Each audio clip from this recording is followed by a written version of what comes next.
कैसे हैं आप सभी लोग। आज हम लोग बात करते हैं कंटिन्यूस टेंस के बारे में। ठीक है, अभी कल मैं आप लोगों को वीडियो अपलोड नहीं कर पाया कुछ कारणवश, लेकिन आज से आपको रेगुलर वीडियोस मिलेंगी। तो आज हम लोग बात करते हैं हमारे कंटिन्यूस टेंस के बारे में। ठीक है, इसके पहले मैंने आपको इंडेफिनिट टेंस के ऊपर जो वीडियो बनाई है उनको आप अच्छे से देखिएगा, जिसमें हमने प्रेजेंट इंडेफिनिट, पास्ट इंडेफिनिट और फ्यूचर इंडेफिनिट टेंस तीनों के तीनों हमने कवर किए थे। ठीक है, बहुत अच्छे से उन वीडियो को आप वॉच करें, उनको जितना आप देखें है ना उतना ही कम है, ज़्यादा से ज़्यादा देखें, उसको प्रयास करें, ज़्यादा से ज़्यादा इस चैनल को शेयर करें। ठीक है, चलिए हम लोग देखते हैं कंटिन्यूस टेंस। तो कंटिन्यूस टेंस क्या होता है, पहले हम लोग उसके बारे में बात करते हैं। देखिए क्या है कि कंटिन्यूस टेंस जो होता है, कंटिन्यूस का मतलब होता है किसी भी काम का लगातार चलना। कोई भी काम जो है वो कंटिन्यूटी में अगर चल रहा है तो वो कौन सा टेंस हो गया, हमारा कंटिन्यूस टेंस। ध्यान रखिएगा।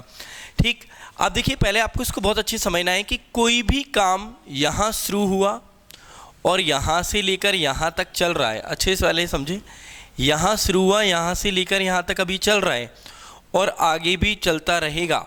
ठीक है ना, हमें पता नहीं है कि वो कब खत्म हो रहा है, उसको हम बोलते हैं कंटिन्यूस टेंस। मतलब eight the time of speaking, eight the time of speaking का मतलब जब मैं बोल रहा हूँ उस समय कोई काम चल रहा है और पहले से चलता आ रहा है, मुझे नहीं पता कब से चल रहा है और आगे भी चलता रहेगा, उसको हम क्या बोलते हैं, कंटिन्यूस टेंस। जैसे मैंने बोला कि टीचर कक्षा में क्लास ले रहे हैं, मतलब कि मैंने अभी बोला इस सेंटेंस को, तो मतलब क्या है, उस समय eight the time of speaking work चल रहा है।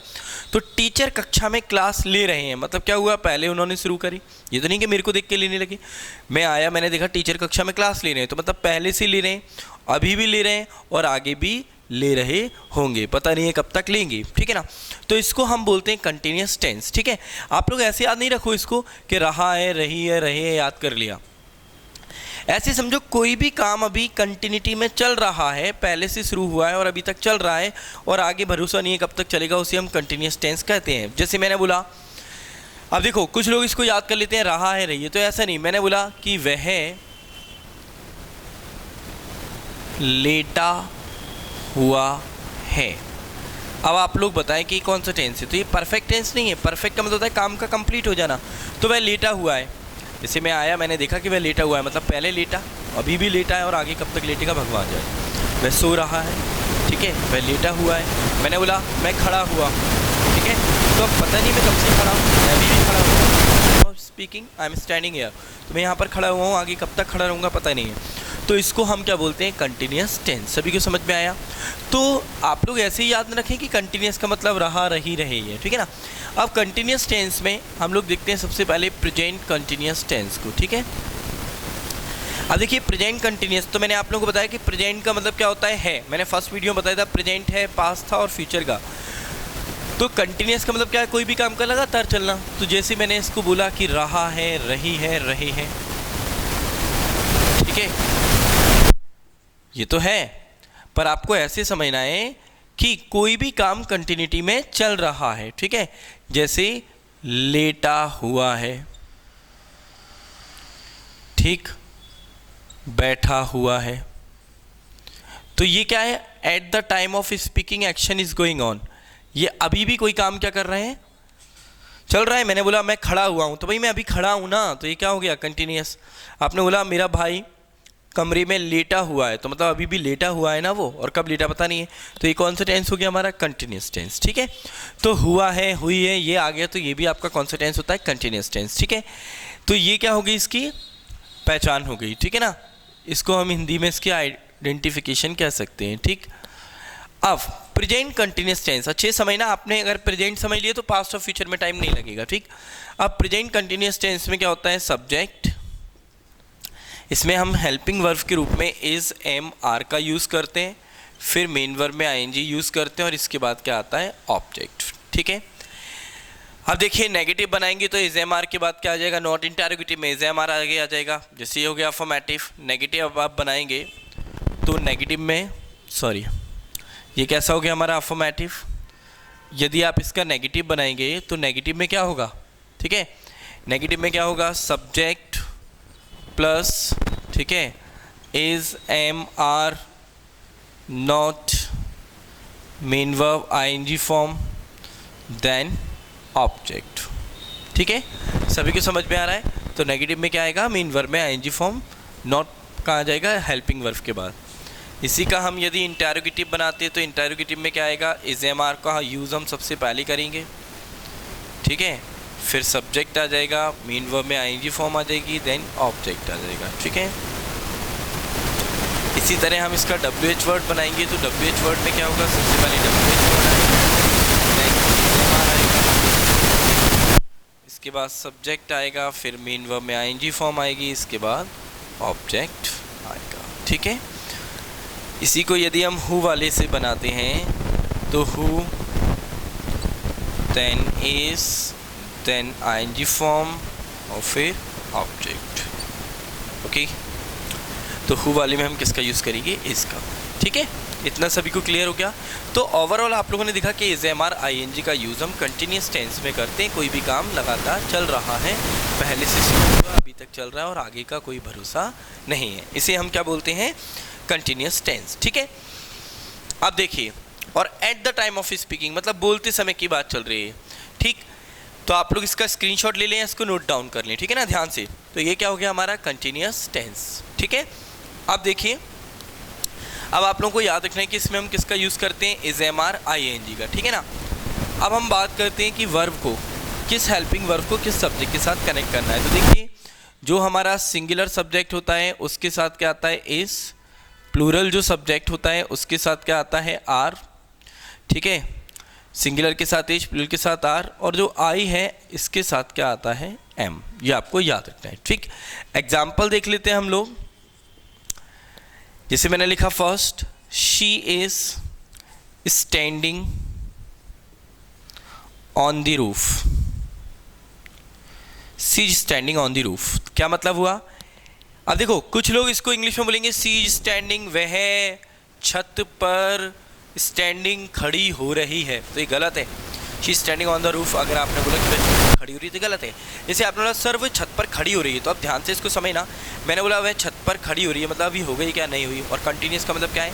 कि जो काम पहले से चलता आ रहा है और अभी तक चलेगा। तो वह खड़ी हो रही है मतलब अभी खड़ी नहीं हुई है भाई, तो ये कंटिन्यूस तो नहीं है, ब्रेक हो गई बार। तो इसीलिए she is standing on the roof का मतलब क्या हुआ? वह छत पर खड़ी हुई है। समझ में आया?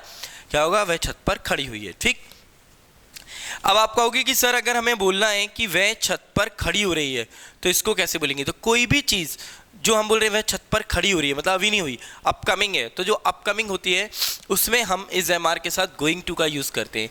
यदि आपको याद हो तो 10th-12th में आप लोग गोइंग टू का यूज़ करते थे, कि आता ही था स्ट्रक्चर कि he will buy a house. अब वहाँ पर लिखा है कि यूज़ ऑफ गोइंग टू, तो हम बिल को हटा के is am are going to लगाते थे, he is going to buy a house. तो लाइक इसी तरह ये करना है। तो क्या लिखा है? She standing on the roof. ठीक है, तो हम इसको कैसे करेंगे? ध्यान रखना। अब मेरे को बोला कि वह छत पर खड़ी हो रही है, मान लो हिंदी में बोलूँगा छत पर खड़ी हो रही है, तो मैं कैसे बोलूँगा? She is going to stand on the roof. समझ में आया सभी को? अब इन दोनों में क्या अंतर है? इसका मतलब है वह छत पर खड़ी हुई है और इसका मतलब है छत पर खड़ी हो रही है, मतलब होने जा रही है, अभी हुई नहीं है। फिर से देखते हैं। जैसे मैंने बोला कि एग्जाम्पल नंबर 3, जैसे मैंने बोला कि मैं लाइन में खड़ा हुआ, या चलो मैं बैठा हुआ, मैं I am sitting. I am sitting का मतलब I am sitting on the chair. अब देखिए, मैं कुर्सी पर बैठा हुआ हूँ, इसको हिंदी में क्या बोलेंगे? I am sitting on the chair, मैं कुर्सी पर बैठा हूँ। इसको ये नहीं बोलेंगे मैं कुर्सी पर बैठ रहा हूँ, क्योंकि आप लोग सोचो जरा, जैसे मैंने बोला मैं कुर्सी पर बैठ रहा हूँ, ठीक है, बैठ रहा हूँ मतलब अभी नहीं बैठा, आगे करने वाला हूँ। तो जो चीज़ आगे करने के लिए होता है उसमें हम गोइंग टू का यूज़ कर सकते हैं। समझ में आ रहा है? तो I am sitting on the chair का मतलब क्या है? मैं कुर्सी पर बैठा हुआ हूँ, मतलब पहले भी बैठा था, अभी भी बैठा हूँ और आगे भी बैठा हूँ, पता नहीं कब तक। तो ये हो गया हमारा कंटिन्यूस टेंस। क्लियर है? अब आपने बोला मैं कुर्सी पर बैठ रहा हूँ, तो मतलब अभी बैठे नहीं हो, तो इसको क्या बोलोगे आप? I am going to sit on the chair. सभी को समझ में है? तो आप लोग इसको बहुत अच्छे से समझो। हमें ये नहीं कि रट लिया रहा है, रही है, रहे हैं, तो आप लोग नहीं कर पाएंगे, इसको अच्छे से समझो। अब जैसे मैंने बोला कि, सुनना ध्यान से, मैंने बोला कि मैं स्कूल जा रहा हूँ, तो I am going to school, तो मैं स्कूल जा रहा हूँ, ये कंटिन्यूटी में बता रहा हूँ मैं। ठीक है। आपने बोला टीचर कक्षा में पढ़ा रहे हैं। अब सोचो, टीचर कक्षा में पढ़ा रहे हैं, तो ये तो नहीं कि पढ़ाने जा रहे हैं, अभी पढ़ा ही रहे हैं ना, मतलब पहले से पढ़ा रहे हैं, अभी पढ़ा रहे हैं और आगे कब तक पढ़ाएंगे, तो ये क्या हो गया हमारा कंटिन्यूस। तो इसीलिए यहाँ पर हम रहा रहिए लगा सकते हैं। लेकिन आपने बोला मैं खड़े हो रहा हूँ, तो मैं खड़े हो रहा हूँ, तो समझो कि अभी मतलब क्या है कि आप बैठे हुए हो, अब आप खड़े हो रहे हैं, तो मतलब वर्ब मेक का यूज़ करते हैं। क्लियर है? फिर से देखो, जैसे आपने बोला सर मैं लाइन में खड़ा हुआ हूँ, तो क्या बोलोगे? I am standing in the Q, क्योंकि आप खड़े हुए हैं। समझ में आ रहा है ना? अब आपने बोला सर मैं लाइन में खड़े हो रहा हूँ, मतलब अभी नहीं हुआ, हो रहा हूँ आने वाले समय में, तो इसीलिए वहाँ पर हम क्या लगाएंगे? I am going to stand on the, sorry I am going to stand in the queue. Clear है? सभी को समझ में आया अच्छी तरह? देखिए आगे, तो आप लोगों को बहुत अच्छे से समझना है इस चीज़ को, ठीक है। चलिए अब हम लोग आगे देखते हैं। तो ये मैंने आपको बता दिया, ठीक है ना। अब जैसे मैं बोलूँ पेड़ पर आम लटक रहा है, तो लटक रहा है तो अभी भी लटक रहा है ना, तो कंटिन्यूस है, बहुत देर का लटका हुआ है, तो नहीं हल्का लटका है। और मैं इसको बोलूँ पेड़ पर आम लटका हुआ है, तो भी एक ही सही है। आया समझ में? क्लियर है? देखिए अब singular is plural are I am. अब हम लोग देखते हैं, जैसे मैंने बोला she is playing hockey, she is playing hockey, क्या मतलब हुआ? वह हॉकी खेल रही है, ठीक है ना। अब मैंने बोला शी इज प्लेइंग हॉकी, वह हॉकी खेल रही है, इसी को मैं नेगेटिव बनाऊं तो क्या बनाऊंगा? She is not playing hockey, ठीक। यही मैंने बोला क्या वह हॉकी खेल रही है, तो इज शी प्लेइंग हॉकी। सभी को समझ में आया? तो इंटरोगेटिव था तो हेल्पिंग वर्ब का आगे ही आगे, और मैंने आप लोगों को बताया था इसका रिप्लाई जो होता है वो यस और नो होता है। तो इज शी प्लेइंग हॉकी, क्या वह हॉकी खेल रही है, तो यस और नो इसका जवाब देंगे। इसी को किसी WH वर्ड से बनाएंगे, why is she playing hockey, तो क्या मतलब हुआ? वह हॉकी क्यों खेल रही है, why is she playing hockey. तो सभी को समझ में आ गया, ठीक है। इसी को हु से बनाएंगे तो क्या बनेगा? हु इज प्लेइंग हॉकी, तो क्या मतलब हुआ? वह हॉकी क्यों खेल रही है, ठीक। Sorry, who is playing hockey, कौन हॉकी खेल रहा है, तो हु के साथ हमें किसका यूज़ करना है? इसका। अब आप लोग कहोगे कि सर हु के साथ आर भी आ सकता है।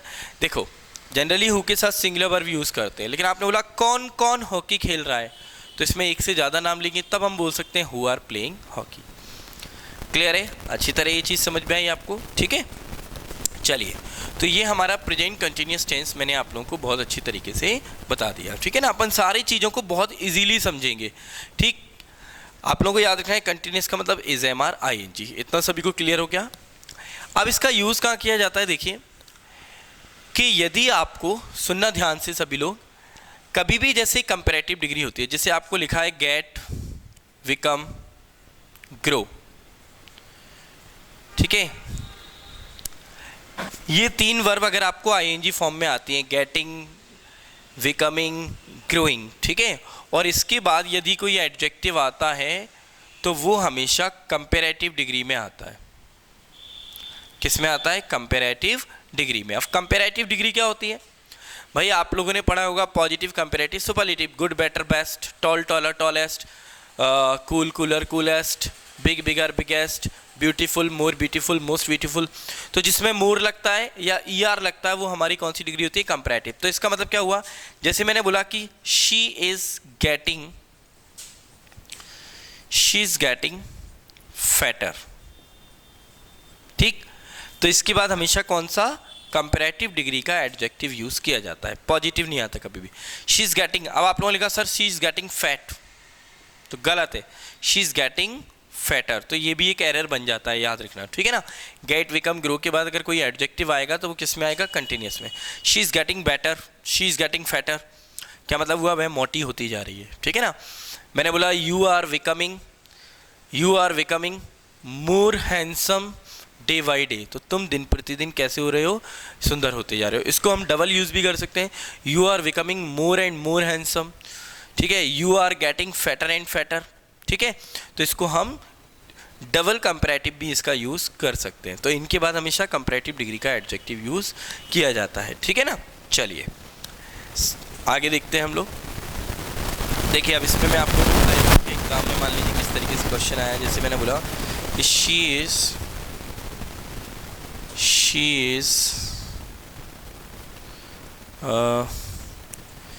Is becoming tall and tall day by day. अब क्या मतलब हुआ, she is becoming tall and tall day by day, मतलब है दिन प्रतिदिन लंबी पे लंबी होती जा रही है, बोलते हैं ना लंबी पर लंबी होती जा रही है। तो यहाँ पर आप टॉल की जगह किसका यूज़ करेंगे, डॉलर का। याद रखना, यहाँ भी क्या यूज़ करेंगे, डॉलर का। यदि ये रिपीट होता है तो आपको डबल टाइम मतलब 2 टाइम्स आप लोगों को डॉलर का यूज़ करना है, ठीक है, कंपैरेटिव यूज़ करना है। एक ही बार है, शी इज़ बिकमिंग टॉल होता तो शी इज़ बिकमिंग टॉलर कर देंगे हम, ठीक है। अगर 2 बार लिखा है एंड से तो आप लोग को याद होना चाहिए कि एंड के आगे पीछे सेम डिग्री का फॉर्मेट यूज़ करते हैं, पॉजिटिव पॉजिटिव, कंपैरेटिव कंपैरेटिव और सुपरलेटिव सुपरलेटिव। ध्यान रखो, अब यहाँ पे हमने कंपैरेटिव क्यों यूज़ किया, क्योंकि इन वर्ब के बाद हमेशा डिग्री एडजेक्टिव जो होता है वो कंपैरेटिव के रूप में ही आता है, ठीक है। सभी को समझ में आ गया होगा, आगे देखते हैं। अब जैसे मैंने बोला यू आर बिकमिंग ब्यूटीफुल, तो बताओ ये सही है कि गलत है। ब्यूटीफुल कौन है हमारा, पॉजिटिव, तो ये गलत है। क्या बनेगा, you are becoming more and more beautiful, या you are becoming more beautiful, ठीक है। चलिए अब देखिए हम लोग बात करते हैं, जैसे हमने प्रत्येक टेंस में टाइम की बात करी है, तो इसमें भी क्या होता है, जो एडवर्ब ऑफ टाइम होते हैं उनको आप लोगों को देखना है कि कौन कौन से एडवर्ब ऑफ टाइम का इसमें हम यूज़ करते हैं, ठीक है ना।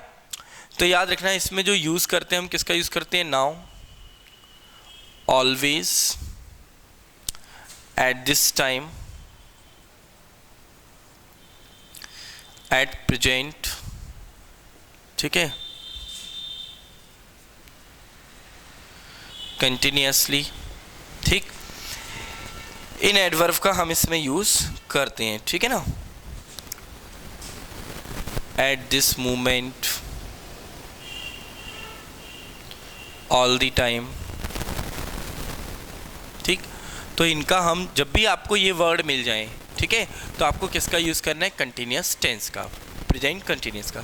अभी आप लोग कहोगे कि सर इसमें आपने लिखा है ऑलवेज, ये प्रेजेंट इंडेफिनिट में भी आता है और यहाँ पर भी आ रहा है, तो हम कैसे करेंगे, तो उसको भी मैं आपको बताऊँगा, ठीक है।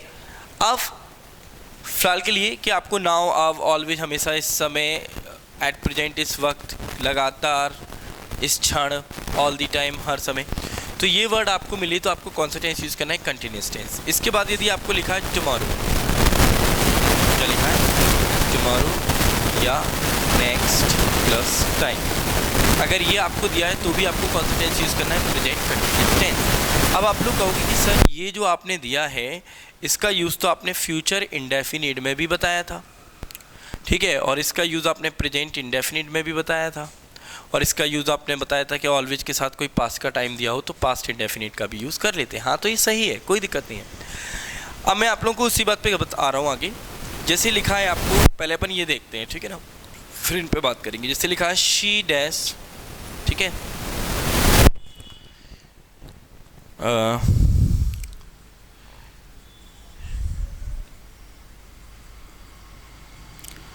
अब यहाँ पे लिखा है शी टू स्कूल नाउ। अब आपको ऑप्शन दिया कम, कम्स, केम, विल कम। तो आप लोगों ने देखा, सॉरी, इज कमिंग। अब आप लोगों ने देखा कि यहाँ पर क्या लिखा हुआ है, नाउ लिखा हुआ है, ठीक है ना। तो ये जो नाउ दिया हुआ है यहाँ पर, ये किसको रिप्रेजेंट करता है, कंटिन्यूस टेंस। तो इसमें हमारा ऑप्शन कौन सा हो जाएगा, she is coming to school now, भाई अब स्कूल आ रही है, ठीक है ना।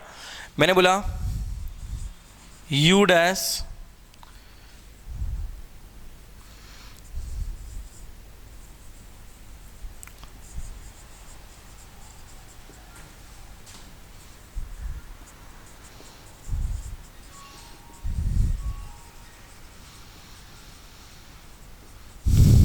चलिए अब देखिए क्या लिखा है कि you food in the kitchen at this time, ठीक है। यहाँ पर वैसे हम इसको इन किचन का यूज़ करेंगे, ठीक है ना। You are food in kitchen at this time, ठीक। अभी आप लोग कहोगे दा क्यों हटाया, तो मैं आपको बाद में आर्टिकल के केसेस में बताऊंगा, ठीक है, कि जब भी किसी वर्ड का यूज़ प्राइमरी पर्पस के लिए किया जाता है तो उसके आगे हम आर्टिकल दा का यूज़ नहीं करते, ठीक है ना। तो अपन आर्टिकल में देखेंगे। तो you food in kitchen at this time. अब आप लोगों को ऑप्शन दिया प्रिपेयर, प्रिपेयर, आर प्रिपेयरिंग, और आप लोगों को दिया है next will prepare.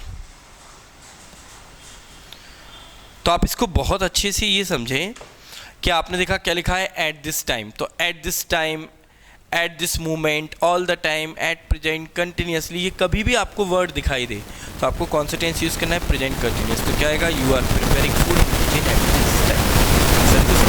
In words को बहुत अच्छे से आपको याद करना है, ठीक है ना। ठीक, तो आप लोग इसे नोट कर लें, इसका स्क्रीनशॉट ले लें, फिर हम लोग आगे।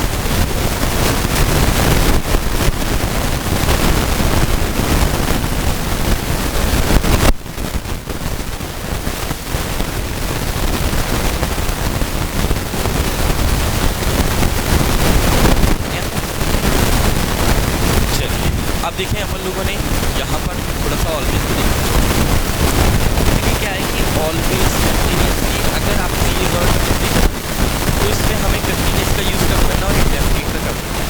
जब भी कोई सेंटेंस यूज़ किया जा रहा है, ठीक है, और इसमें आपको जैसे कि ऑलवेज दिया है, और ऑलवेज अगर आपको सेंटेंस भी दिया है और वो सेंटेंस ऐसा है जो कि बोलने वाले को क्या है, पसंद नहीं है, समझ में आ रहा है, बोलने वाले को पसंद नहीं है, मतलब उसकी आदत के विपरीत किया जा रहा है, तो ऐसी जगह हम ऑलवेज के साथ किसका यूज़ करते हैं, कंटिन्यूस टेंस का यूज़ करते हैं। जैसे मैंने बोला कि ही इज़ ऑलवेज कंप्लेन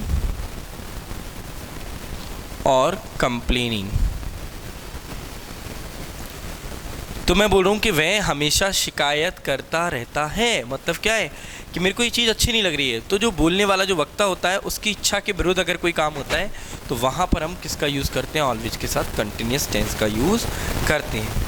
आ गया समझ में, ठीक है। जैसे मैंने बोला कि दे आर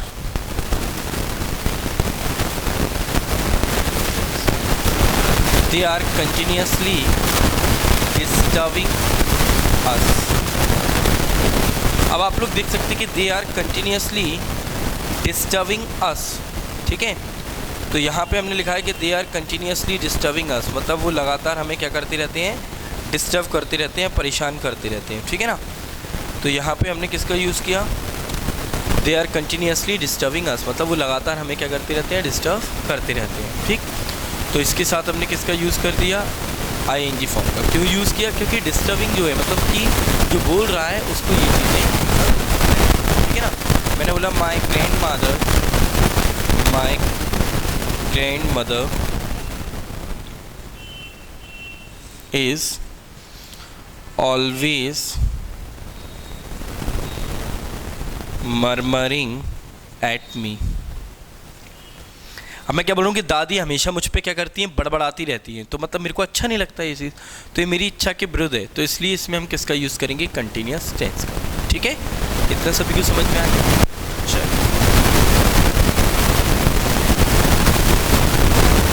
अब देखिए कि इस कंटिन्यूस टेंस का यूज़ हम और कहाँ करते हैं, ठीक है।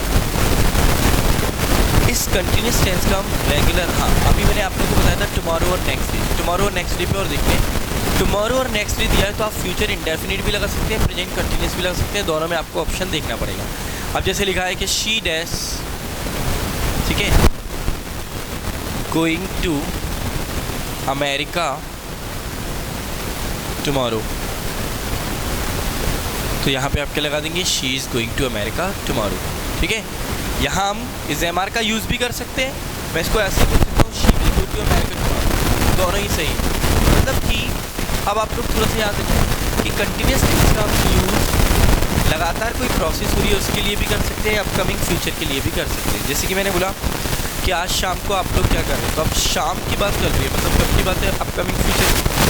तो आप लोगों ने बोला सर शाम को तो हम मूवी देखने जा रहे हैं, तो क्या बोलोगे, we are going to watch movie in the evening, तो आप कब की बात कर रहे हैं, शाम की, तो अपकमिंग फ्यूचर के लिए भी हम किसका यूज़ करते हैं, कंटिन्यूस, ठीक।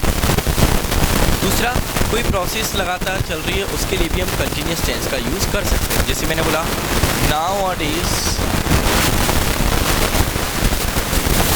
nowadays he is teaching us English. Nowadays he is teaching us English. क्या मतलब हुआ कि आजकल वे हमें अंग्रेजी पढ़ा रहे हैं। सभी को समझ में आ गया? तो इस तरीके के सेंटेंस में भी हम किसका यूज़ कर सकते हैं? कंटिन्यूस टेंस का। जैसे मैंने बोला mister Sharma is playing cards these days. तो मैं बोल रहा हूँ कि इन दिनों में मिस्टर शर्मा जो है वो क्या कर रहे हैं? कार्ड्स। ठीक है ना? ठीक। I am preparing for IAS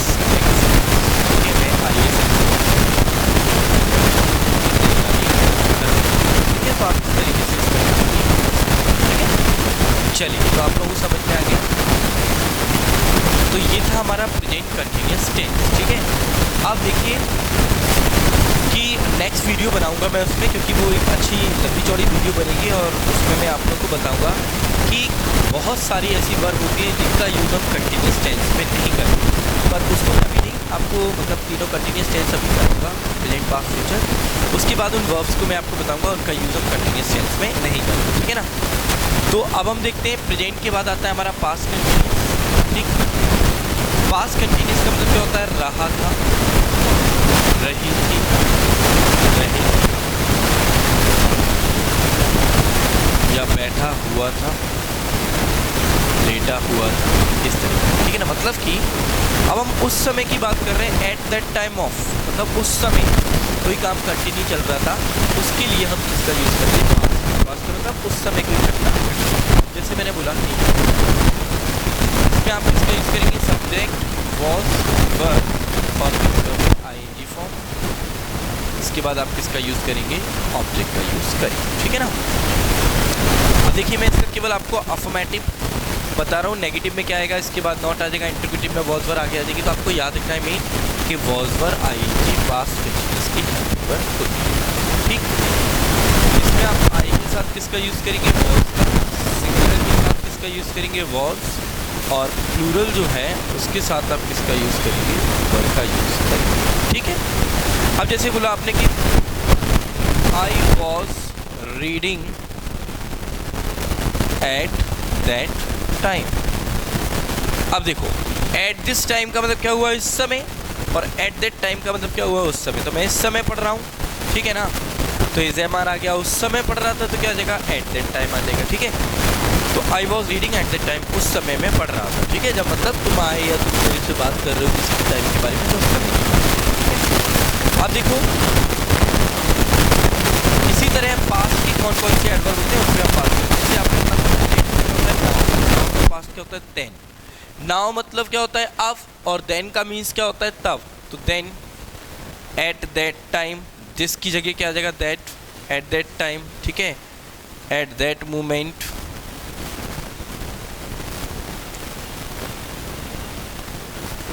ठीक है, तो दैट टाइम, दैट मोमेंट। ठीक, अगर आपको ये वर्ड मिलते हैं कभी भी, तो आपको कौन सा टेंस यूज़ करना है? पास्ट कंटिन्यूअस टेंस का यूज़ आप सभी को करना है। ठीक है, इतना सभी को समझ में आ गया। अब जैसे कि मैंने यहाँ पर लिखा, ठीक है, तो इसमें हम किसका यूज़ करते हैं? पास्ट कंटिन्यूअस का। जैसे मैंने बोला she dash movie eight that time. अब यहाँ लिखा है is watching, was watching, will be watching.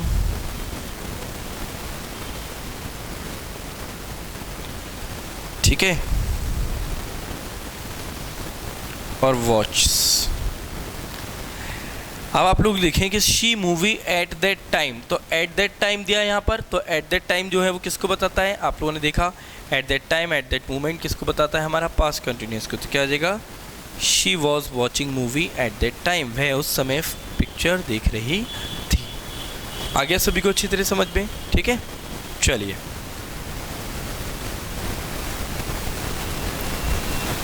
अब इसी के आप नेगेटिव इंटरोगेटिव बना सकते हैं। जैसे अपन एग्जांपल देख लेते हैं। जैसे मैंने बोला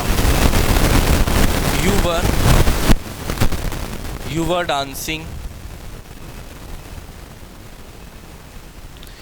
you were dancing those days. अब देखो दीज डेज होता तो यहाँ पे क्या आ जाता, आर डांसिंग, के इन दिनों में तुम क्या कर रहे हो, डांस कर रहे हो। लेकिन अपन बात कर रहे हैं वो दिन, मतलब पास्ट की, तो you were dancing those days, उन दिनों में तुम क्या कर रही थी, डांस कर रही थी। नेगेटिव एग्जाम्पल देखिए, ठीक है। मैंने बोला she was not watching movie at that moment. क्या बोला मैंने, she was not watching movie at that moment, मतलब वो उस क्षण मूवी नहीं देखी। तो यहाँ पर क्या हो गया हमारे, कंटिन्यूस टेंस हो गया, ठीक है। पास्ट कंटिन्यूस कब की बात कर रहे हैं, एट दैट मोमेंट की, ठीक। इंटरोगेटिव बना लेते हैं हम लोग। जैसे मैंने बोला were you taking bath when I came. तो क्या मतलब हुआ, क्या तुम नहा रहे थे जब मैं आया, व्हेन आई केम। तो हम इसमें क्या करेंगे, were you taking bath when I came. तो कब की बात चल रही है, उस समय जब मैं आया, उस समय तुम क्या कर रही थी, ठीक है। कभी भी आपको व्हेन से जैसे कोई सेंटेंस लिखा है तो व्हेन के बाद पास्ट इंडेफिनिट है, ठीक है। इस पर भी अपन बात करते हैं, ठीक। तो आप क्या WH, कोई भी WH वर्ड, जैसे why was she crying, why was she crying at that moment. तो मैं बोल रहा हूँ कि उस समय या उस क्षण वह क्यों रो रही थी, ठीक है। हु से बना लेते हैं। जैसे मैंने लिखा who was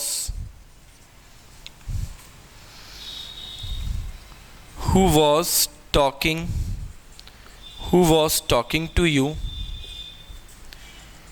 at that time.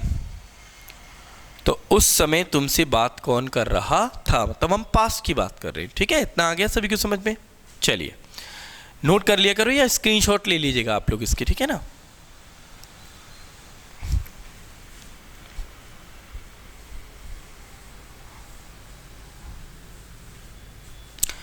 अब देखो, कभी भी आपको व्हेन के बाद पास्ट इंडेफिनिट टेंस दिया है, ठीक है, तो यहाँ पर पास्ट कंटिन्यूस टेंस का यूज़ करेंगे।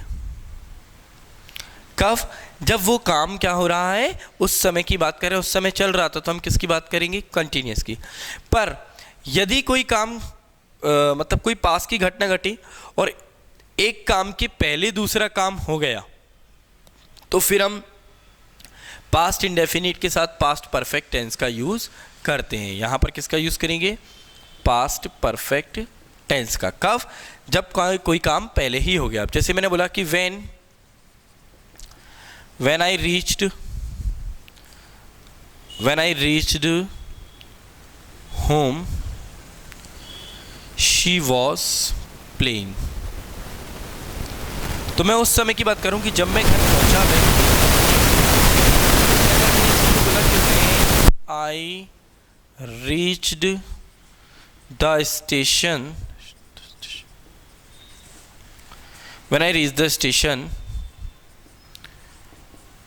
the train had left।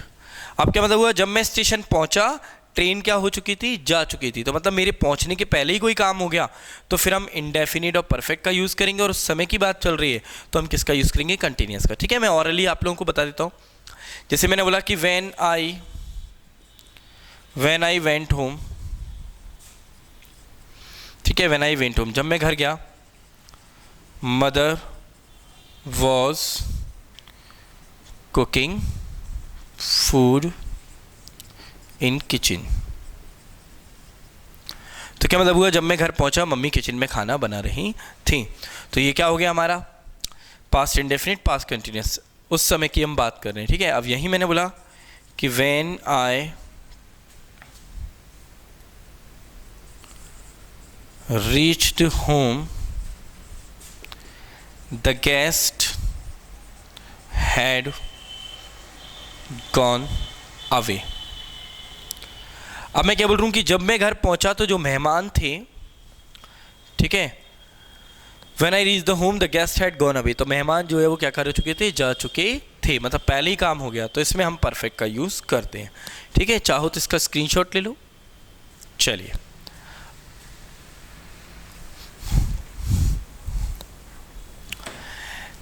देखिए वैसे स्क्रीनशॉट से कोई मतलब नहीं है, आप लोग शुरू से वीडियो को देख के अगर एक अच्छे से नोट्स बनाएंगे तो मुझे लगता है कि टेंस में आज के बाद आपको कभी कोई प्रॉब्लम होने वाली नहीं है। तो कोई भी कॉपी लेके, नोटबुक लेके शुरू से एक बार वीडियो देखें और आप नोट्स बनाएं, बहुत हेल्पफुल है। ये नहीं कि कंपटीशन लेवल पे आप 10th 12th मतलब एकेडमिक स्टैंडर्ड के बच्चे भी इसको बहुत अच्छे से पढ़ सकते हैं, ठीक है ना। चलिए, तो ये बात हो गई, इसके हमने टाइमिंग वर्ड भी देख लिए, ठीक है ना। चलिए अब हम बात करते हैं पास्ट के बाद फ्यूचर कंटिन्यूअस की। फ्यूचर कंटिन्यूअस जो होता है, बस यहाँ पे क्या हो जाएगा, रहा होगा, रही होगी, रहे होंगे, ठीक है। यहाँ पर आप बात कर सकते हैं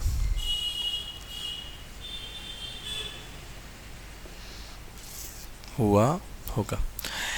अब देखिए फ्यूचर कंटिन्यूअस का जनरली मतलब क्या होता है, इमेजिन, किसी चीज़ के लिए हम कल्पना कर रहे हैं, इमेजिन कर रहे हैं। जैसे मैंने बोला कि पहले अब इसमें जब हम इसका अफर्मेटिव बनाते हैं तो क्या लिखेंगे, सब्जेक्ट प्लस विल बी या शैल बी, मेन वर्ब में आईएनजी फॉर्म, और इसके बाद क्या आएगा आपका, ऑब्जेक्ट का यूज़ करेंगे, ठीक है। नेगेटिव बनाएंगे तो सब्जेक्ट प्लस विल नॉट या shall not be ING object. मतलब आप लोग याद रखिएगा कि जो बी है वो कहाँ आएगा, नॉट के बाद आएगा, ठीक है। ये क्या हो गया इसका नेगेटिव, ठीक। अब हम बात करते हैं इसके इंटेरोगेटिव की। यदि आप इसका इंटेरोगेटिव बनाएंगे तो क्या आएगा, विल या shall plus subject plus V, main verb में आईएनजी फॉर्म, और इसके बाद क्या आएगा हमारा, ऑब्जेक्ट का यूज़ करेंगे, ठीक है ना। तो जो बी है वो हमेशा कहाँ आएगा, मेन वर्ब के पहले, याद रखिए।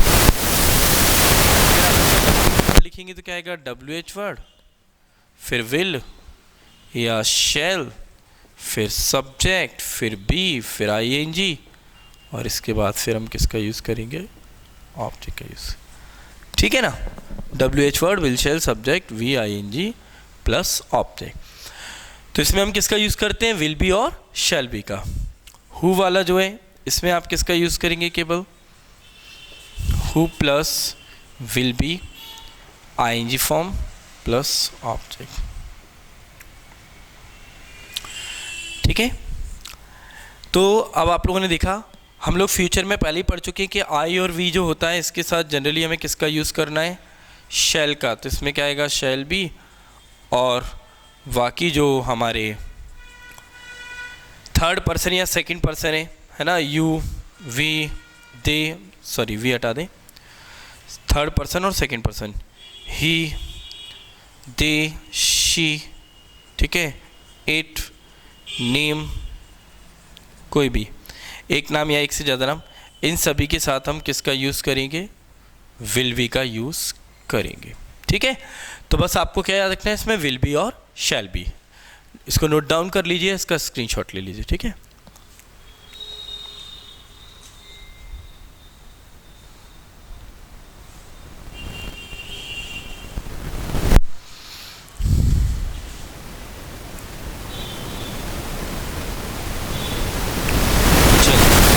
हम लोग अब देखो, आप लोग आगे ये जो फ्यूचर कंटिन्यूअस टेंस है इसकी जनरली कोई एडवर्ब नहीं है, बस इतना लिखा है एट, और इसके साथ आपको दे दिया टुमारो। तो आप कौन सी टेंस का यूज़ कर देंगे, फ्यूचर कंटिन्यूअस टेंस का। जैसे मैंने बोला कि she will be reading at this time tomorrow, she will be reading at this time tomorrow, वह इस समय क्या कर रही होगी, पढ़ रही होगी, ठीक है ना। तो she will be reading at this time tomorrow, ठीक है। At this time tomorrow I am teaching you perfect tense. तो ये कब की बात है? हमारी फ्यूचर की, कि इस समय मैं तुम्हें परफेक्ट टेंस पढ़ा रहा हूँ, ठीक है ना। At this time tomorrow we shall be arranging a meeting for all the students. इस समय कल हम सभी विद्यार्थियों के लिए एक मीटिंग का अरेंजमेंट कर रहे होंगे। तो एट दिस टाइम टुमारो आ गया, तो आपको किसका यूज़ करना है? फ्यूचर कंटिन्यूस टेंस का, ठीक है। चलिए, तो ये हो गए हमारे कौन से? Continuous tense. थोड़ा सा ब्रेक देते हैं, आगे बात करते हैं। तो ये मैंने आप लोगों को देखो कंटिन्यूस टेंस पढ़ा दिया। यदि आप लोगों को समझ में आया हो, ठीक है, तो आप पूरी वीडियोस को अच्छे से देखें। पहले पूरी वीडियो देखेंगे तो आपको समझ में आएगा। अगर आपको ये वीडियो पसंद आए तो इसको शेयर करना, ठीक है, लाइक करना, कमेंट्स करना। अब हम इस पे बात कर रहे हैं बहुत ही इंपॉर्टेंट फैक्टर जो है हमारा, इंपॉर्टेंट फैक्ट जो है कंटिन्यूस टेंस को लेके, उसके बारे में, ठीक है ना।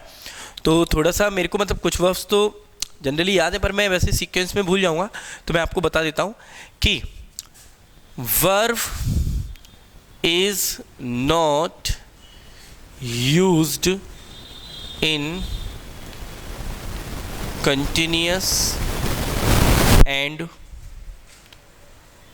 perfect continuous tense। अब देखो, जो वर्ब हम लिख रहे हैं इनका यूज़ हम कंटिन्यूस और परफेक्ट कंटिन्यूस टेंस में नहीं करते, ठीक है, ये बात ध्यान रखना, ठीक। तो सबसे पहले हम लोग लिखते हैं इसमें, आप लोग नोट कर लेना इसको, कि वर्ब्स ऑफ परसेप्शन, ठीक है। देखिए, वर्ब्स ऑफ परसेप्शन, परसेप्शन का मतलब क्या होता है? नज़रिया, ठीक है। तो ये जो वर्ब होती है इनमें हम आईएनजी का यूज़ नहीं करते। किसमें? Verb of perception. कौन कौन सी वर्ब हैं देख लेते हैं हम लोग। देखिए, सी, हियर, फील, ठीक है, स्मेल और टेस्ट। आ गया सभी को समझ में?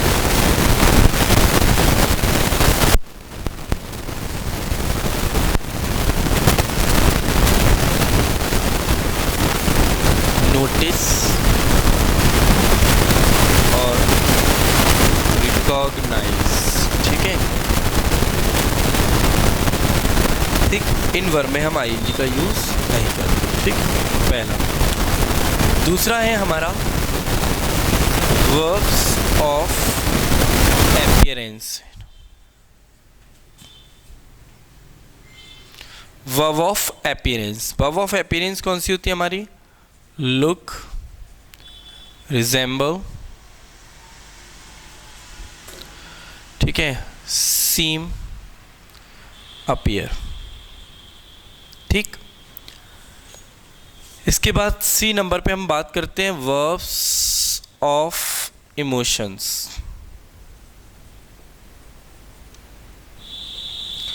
अब वर्ब ऑफ इमोशन क्या होती है हमारी? Want, Dzire, wish,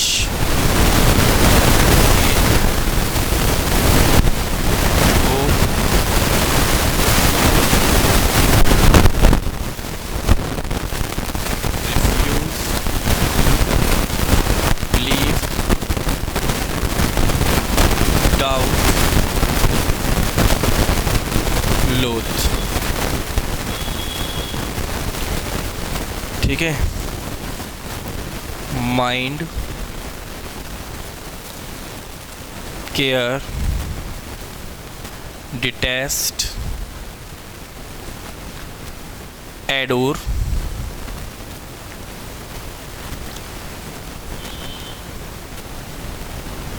appreciate,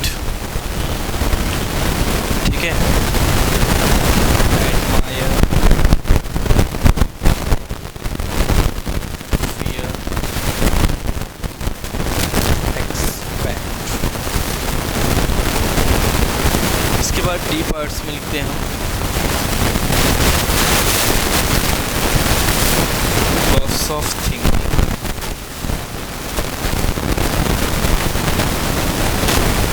think, suppose,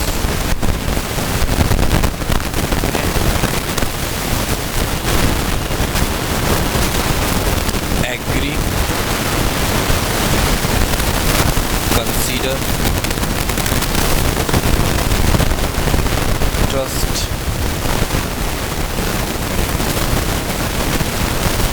remember, ठीक है, फॉरगेट, नो, अंडरस्टैंड,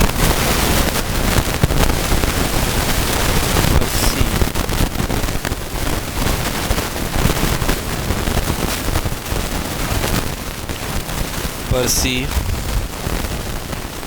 realize, ठीक है, recollect, ठीक। अगला है verbs of possession।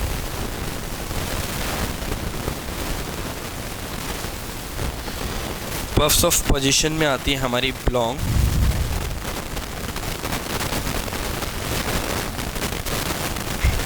go, own, possess, contain और have, ठीक है। अब देखिए ये जो वर्ब है इनका यूज़ हम आईएनजी फॉर्म में नहीं करते। देखो भाई सबसे पहली चीज़ आप लोग बहुत ध्यान से सुना, मैं आपको एक एक चीज़ जो ऑफलाइन क्लासेस में मैं आप लोगों को पढ़ाता हूँ वो सारी चीज़ें मैं आपको यहाँ पढ़ा रहा हूँ डिटेल में। आप YouTube पे प्रेजेंट कंटिन्यूस टेंस की कोई भी वीडियो देखना, पर आपको इतनी डिटेल में ये चीज़ें नहीं बताई गई होंगी। ध्यान से सुनिए जो मैं आप लोगों को बता रहा हूँ, मतलब मैं किसी की बुराई नहीं कर रहा, मैं बहुत पीछे हूँ सबसे, लेकिन हाँ मैं इतना बता रहा हूँ कि आपको जो मैं YouTube पे जो वीडियोज़ हैं उनमें आप देखना कि आपको इतना डिटेल वाइज कंटिन्यूस में किसी ने भी नहीं बताया होगा श्योरली, ठीक है। और अगर किसी ने बताया तो बहुत अच्छी बात है, ठीक है, आपको बताना चाहिए क्योंकि स्टूडेंट से सारी चीज़ें शेयर करनी चाहिए, जो भी हैं आपकी सब्जेक्ट से रिलेटेड जितना हमें आता है उतना बताना ही चाहिए, ठीक है। तो आप लोग इसको बहुत अच्छे से समझें आप, ठीक।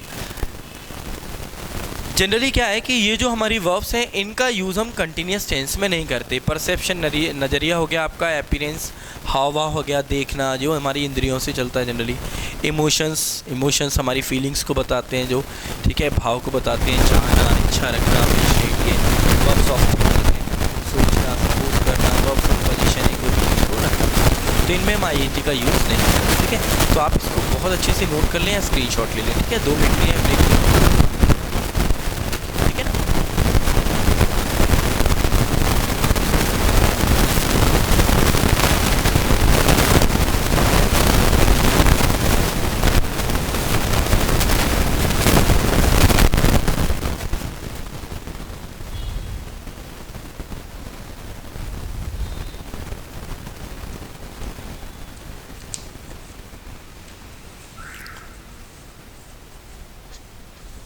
चलिए हो गया होगा आप लोगों का, तो इनको अच्छे से आप लोग याद कर लीजिएगा, ठीक है। अब हम लोग एग्जांपल्स देख लेते हैं, ठीक।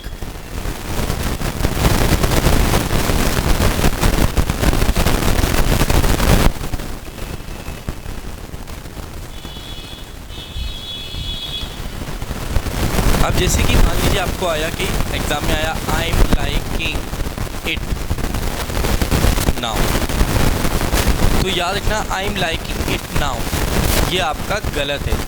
हालांकि आप देखेंगे नाउ दिया है तो कंटिन्यूस टेंस सही है, लेकिन लाइक में आईएनजी का यूज़ नहीं करते। तो ऐसी स्थिति में ये कहाँ जाता है वो आप याद रखो, ये अपने ऊपर वाले टेंस में जाता है। जैसे प्रेजेंट कंटिन्यूस है तो किस में जाएगा, प्रेजेंट इंडेफिनिट में चला जाएगा। मतलब अगर ये वर्ब है तो हम इनका यूज़ किस में करेंगे, इंडेफिनिट में। और यदि आपको सिंस या फोर दिया और उसके साथ अगर आपको ये वर्ब आईएनजी में, तो उसके ऊपर क्या होता है आपको परफेक्ट, क्योंकि परफेक्ट इसमें आता है सिंस फोर, तो वो अपन उस समय देखेंगे, ठीक है। तो यहाँ लिखा है आई एम लाइकिंग इट, तो ये गलत हो जाएगा, क्या बनेगा आई लाइक इट नाउ, ठीक है। मैंने बोला शी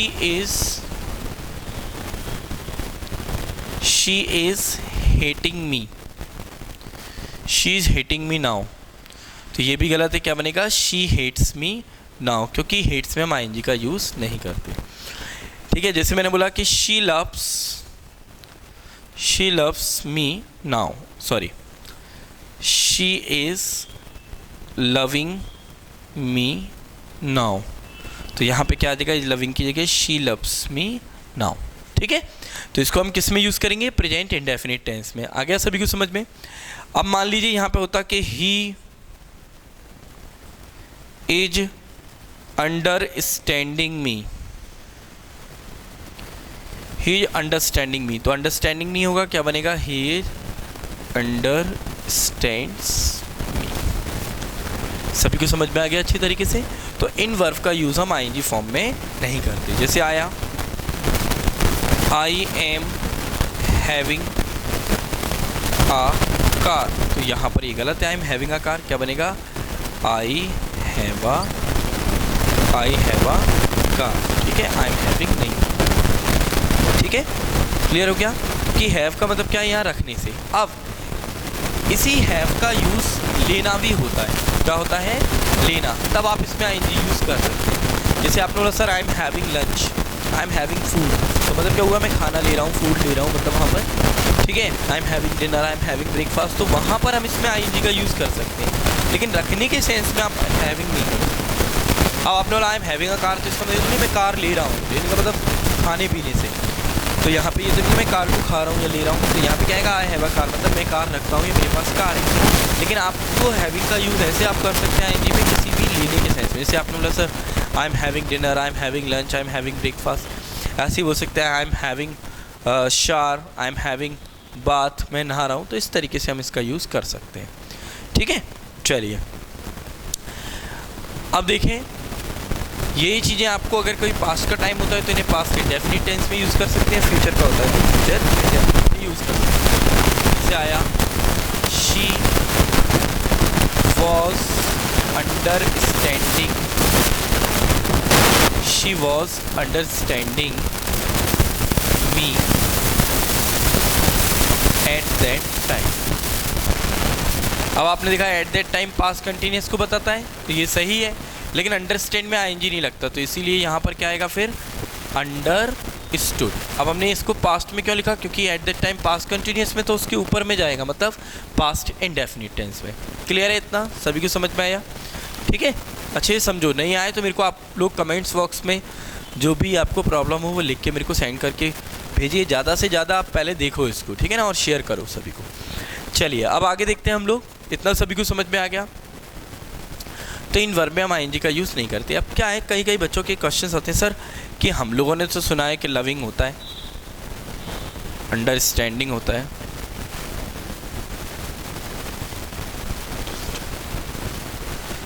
तो याद रखना कि ये वर्ब में जब आप आईएनजी लगाते हैं तो इसका मतलब केवल कंटिन्यूस ही नहीं है। वर्ब में आईएनजी आप जब लगाते हैं, तो मैं आपको थोड़ा सा डिटेल में बताऊं कि किसी भी वर्ब में, देखिए आईएनजी के बारे में अपन कंसेप्ट समझते हैं कि वर्ब में आईएनजी फॉर्म कहाँ कहाँ आती है। एक तो ये आती है कॉन्टिन्यूस टेंस में, चाहे वो प्रेजेंट हो, चाहे पास्ट कंटिन्यूस हो, चाहे फ्यूचर कंटिन्यूस। दूसरी ये आता है आपको परफेक्ट कंटिन्यूस टेंस में, ठीक है, परफेक्ट कंटिन्यूस टेंस में। तो एक तो ये आपकी आईएनजी कहाँ आ रही है, कंटिन्यूस में, और एक कहाँ आ रही है परफेक्ट कंटिन्यूस टेंस में आईएनजी फॉर्म। अब इसके अलावा आईएनजी कहाँ यूज़ करते हैं वो देखें। आप लोग एक आईएनजी फॉर्म का यूज़ जीरेंड के रूप में करते हैं। किसके रूप में करते हैं, जेरेंड के रूप में। अब ये जेरेंड क्या होता है, जेरेंड का मतलब होता है मेन वर्ब में आईएनजी फॉर्म। मैंने आपको बताया भी था ना, मीनिंग के अर्थ में हम आईएनजी फॉर्म लगाते हैं। जैसे मैंने बोला कि प्लेइंग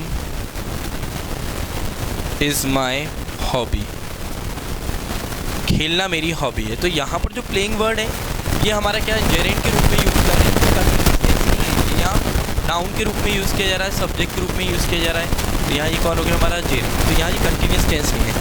अब एक तो हो गया जेरेंड के रूप में, और इस आईएनजी का यूज़ आप प्रेजेंट पार्टिसिपल में भी करते हैं। किसमें, प्रेजेंट पार्टिसिपल। कैसे, जैसे मैंने बोला कि I saw a burning train, I saw a burning train. अब यहाँ पे कोई कंटिन्यूस टेंस नहीं है, अब ये क्या बन गया, एक विशेषण बन गया कि मैंने जलती हुई ट्रेन देखी। तो जो वर्निंग है हमारा, ये क्या बन गया, यहाँ पर विशेषण बन गया, एडजेक्टिव बन गया। तो एडजेक्टिव के रूप में भी आप इसका यूज़ कर सकते हैं, विशेषण के रूप में, और ये यहाँ किस रूप में, पार्टिसिपल के रूप में, प्रेजेंट पार्टिसिपल, ठीक है। तो इसी तरह आप लोग लिखते हैं कि योर लविंग सन, तो ये लविंग जो है ये कंटिन्यूस में नहीं आ रहा है, यहाँ किसकी तरह यूज़ कर रहे हैं इसको हम, एडजेक्टिव की तरह कि आपका प्यारा बेटा, ठीक है। तो यहाँ पर हम इसके लिए इसका यूज़ करें, ठीक। तो ये कंटिन्यूस नहीं कि आई एम लविंग यू, अगर आप लिख रहे हैं आई एम लविंग यू तो गलत है, आई लव यू हो सकता है, आई एम लविंग यू नहीं हो सकता है, ठीक है ना। हाँ बढ़िया, अदरवाइज़ नहीं लेना इसको, मतलब सेंटेंस की बात चल रही, नहीं तो आप कहीं और पहुँच जाएँ सेंटिमेंटल, ठीक है। आगे सभी को समझ में अच्छी तरह। तो ये इन वर्ब का यूज़ हम कंटिन्यूस में नहीं करते। अब जैसे अंडरस्टैंडिंग आप लोगों ने सुना होगा, मैंने बोला योर, ठीक है। जैसे मैं लिख रहा हूँ यहाँ पे आपको कि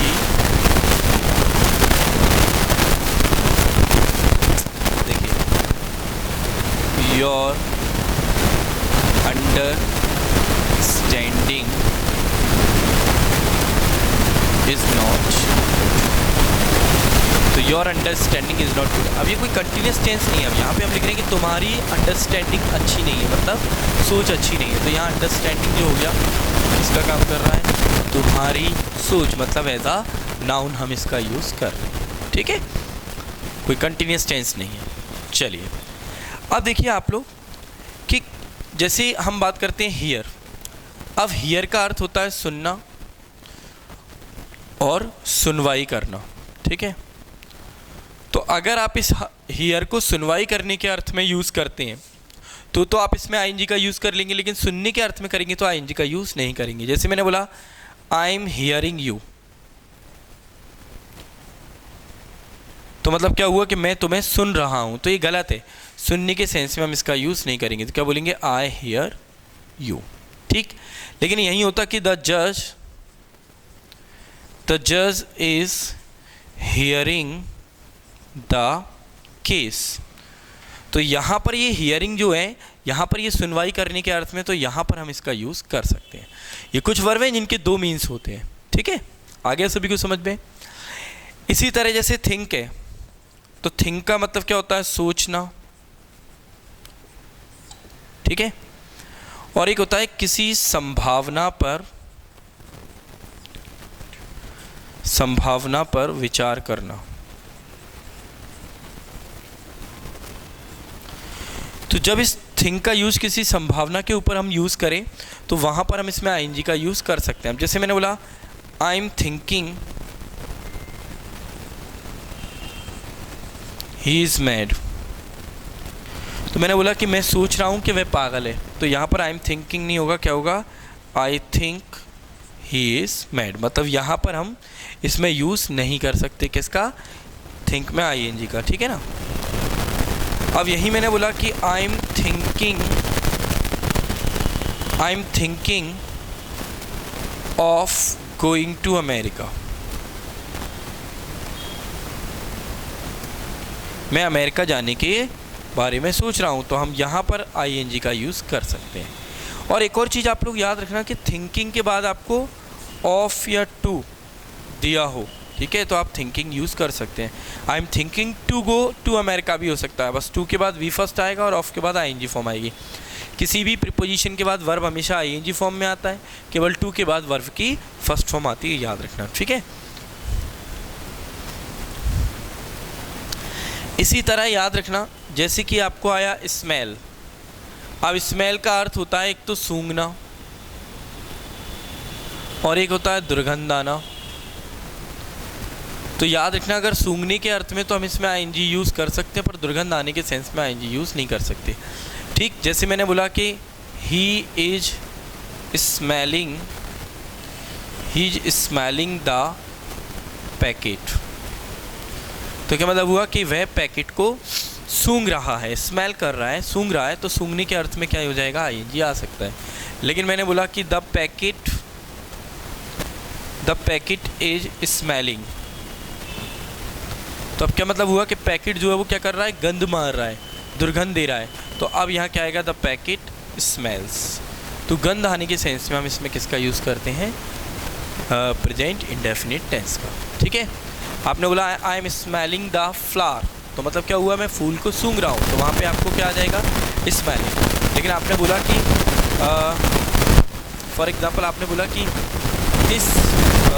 दिस बॉक्स इज स्मेलिंग, ये बॉक्स स्मेल दे रहा है, तो वहाँ पर हम स्मेलिंग का यूज़, ठीक है, दिस बॉक्स इज स्मेलिंग, तो वहाँ पर हम इसका यूज़ कर सकते हैं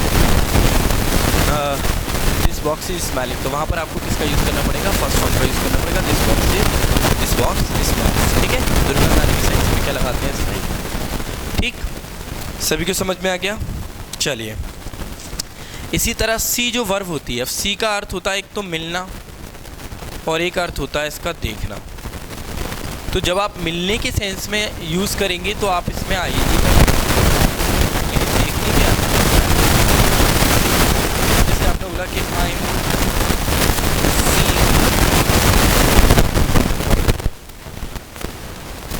तो यहाँ ये सही है कि मैं डॉक्टर को मिलने जा रहा हूँ, तो I am seeing the doctor, सही है। ठीक है, बट मैं बोलूँ कि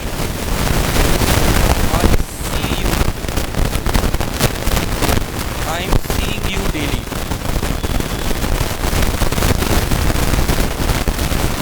हेयर, तो ये गलत हो जाएगा। अब क्या बनेगा, I see you here daily, मैं आपको रोज़ यहाँ देखता हूँ। सी का अर्थ यदि देखने के अर्थ में, तो हम इसमें क्या कर सकते हैं, आईएनजी फॉर्म का यूज़ कर सकते हैं।